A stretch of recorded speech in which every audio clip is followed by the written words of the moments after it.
बिस्मिल्लाहिर्रहमानिर्रहीम। Welcome to my YouTube channel civil for you.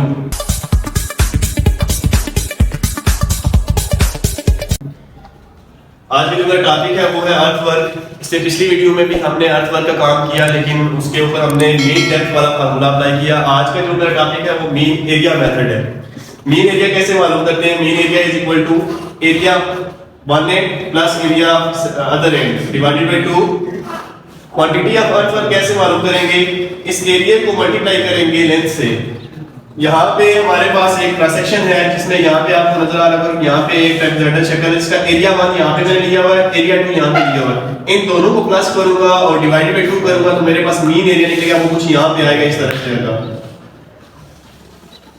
इस तरह इस मीन एरिया मेथड को मैंने एक न्यूमेरिकल की मदद से सोल्व किया। यहाँ पे calculate the quantity of earth work for a road embankment having a length of 120 meter 120 metre उसकी लंबाई है on uniform level ground।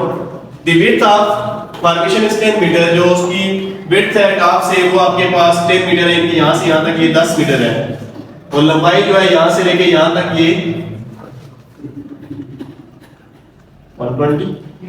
120 metre है। अच्छा, उसके बाद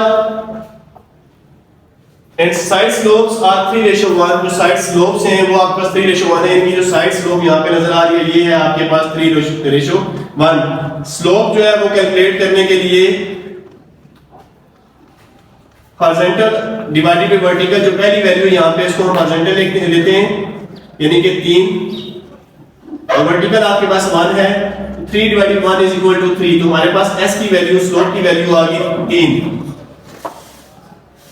The height of the bank at the end are 0.80 and 1.50। हमारे पास जो D1 है और D2 है उसकी वैल्यू यहाँ पे गिवन है।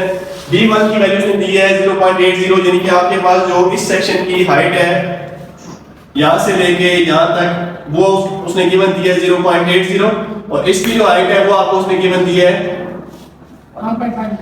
1.50 मीटर। अब इस सवाल में से हमने गिवन डेटा यहाँ पे निकाल लिया। गिवन डेटा फॉर्मेशन विड्थ जो है उसने गिवन दी हुई है 10 मीटर। उसके बाद साइड स्लोप जो है उसने वो भी गिवन दी है, s इज इक्वल टू 3:1। तो हॉरिजॉन्टल और वर्टिकल किया 3/1 किया, तो हमारे पास जो आंसर आया वो 3 आया। फिर उसके बाद डेप्थ एट वन एंड, एक एंड के ऊपर डेप्थ दी हुई है 0.80 मीटर। फिर depth eight other and D2 जो है उसकी वैल्यू उसने गिवन दी हुई है 1.50। लेंथ ऑफ दी सेक्शन, हमारे पास जो लंबाई है सेक्शन की वो है हमारे पास 120 मीटर। मीन एरिया मेथड से हमने इसको कैलकुलेट करना है, तो सबसे पहले हम एरिया एट वन एंड यानी कि इस एरिया का, इसका हमने एरिया जो है वो कैलकुलेट करना है। Is equal to BD1 plus SD1 का स्क्वायर। B आपके पास 10 मीटर है, D1 जो है वो आपके पास यहाँ पे गिवन डेटा में 0.80 है। तो आप यहाँ इस फार्मूले के अंदर पुट करेंगे 10 × 0.80 प्लस s जो है वो यहाँ से हमने कैलकुलेट किया 3, वो यहाँ पे लिख दिया, और D1 का स्क्वायर 0.80 का स्क्वायर, तो इसको कैलकुलेट किया। कैलकुलेट करने के बाद जो मेरे पास एरिया आया वो आया 9.92 मीटर स्क्वायर। फिर एरिया एट अदर एंड, जो दूसरा एंड है इसका, यहाँ पे हमने इसका एरिया कैलकुलेट किया इस एंड का, तो इसके लिए जो फार्मूला यूज होगा BD2 प्लस SD2 का स्क्वायर, यानी कि आप सेकंड एंड के ऊपर जो है ना उसका एरिया कैलकुलेट कर रहे हैं। B आपके पास 10 ही है, सेकंड एंड के ऊपर भी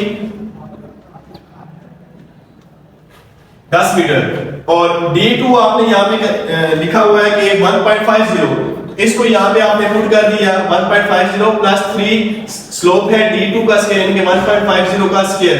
इसको कैलकुलेट किया। कैलकुलेट करने के बाद जो आंसर आया वो आया 21.75 मीटर स्क्वायर। इसके बाद हमने मीन एरिया निकालना है। मीन एरिया को हम AN से ज़ाहिर करते हैं, जिसका formula A1 plus A2 divided by 2। A1 जो है वो हमारे पास 9.92 मीटर स्क्वायर आया, और A2 जो है वो हमारे पास आया 21.75 मीटर स्क्वायर। इन दोनों को प्लस किया और डिवाइड किया 2 से, तो हमारे पास जो आंसर आया वो आया 15.84 मीटर स्क्वायर। अब हमने क्योंकि अर्थ वर्क की क्वांटिटी निकालनी है, तो उसका जो फार्मूला होता है वो होता है एरिया मल्टीप्लाई लेंथ। तो एरिया हम कौन सा यूज करेंगे? मीन एरिया का यहाँ पे इस्तेमाल करेंगे, जो हमने यहाँ पे निकाला है 15.84 मीटर स्क्वायर। इसको हमने लेंथ से मल्टीप्लाई करना है। लेंथ मेरे पास 120 मीटर है, तो एरिया मल्टीप्लाई लेंथ किया तो मेरे पास जो वैल्यू आई अर्थ वर्क की वो मेरे पास आई 1980 मीटर क्यूब। तो इस तरह आज हमने मीन एरिया मेथड के तहत अर्थ वर्क जो है उसकी क्वांटिटी कैलकुलेट की। Thank you.